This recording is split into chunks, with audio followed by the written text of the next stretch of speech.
Bonjour à tous, c'est le cœur lourd que je m'adresse à vous. 4 ans après l'effroyable attentat de la promenade des Anglais, notre belle ville, Nice, a été une fois de plus touchée par un effroyable attentat terroriste.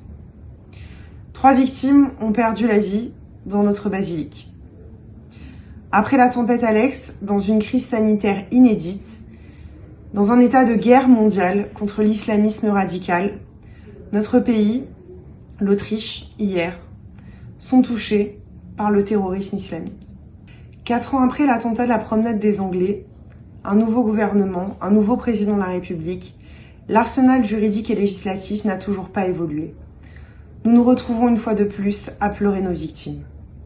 Depuis des années, avec Christian Estrosi, le maire de Nice, nous nous mobilisons pour faire évoluer les choses en matière de lutte contre le terrorisme. La question de la reconnaissance faciale est au cœur du dispositif sur lequel nous travaillons depuis des années.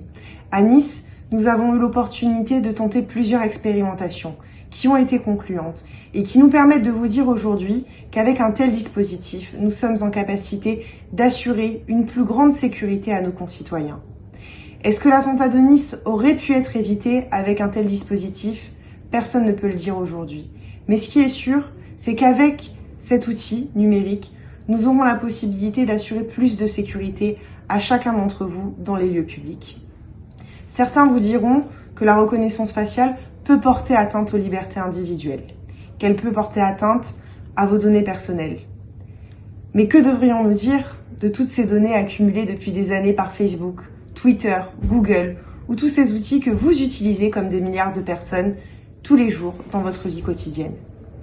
Ne devrions-nous pas permettre à l'État, celui qui assure nos libertés, la possibilité de pouvoir utiliser ces données personnelles à des fins de sécurité? La sécurité de tous ne devrait-elle pas être la première des libertés garanties par l'État? Nous nous mobilisons. La CNIL a été saisie et il y a quelques mois, elle a enfin ouvert la porte en nous disant qu'aujourd'hui, ils sont tout à fait dans la capacité de pouvoir garantir une conservation des données personnelles avec, en complémentarité, la garantie qu'elles soient respectées par le RGPD et une utilisation utile par nos services de police.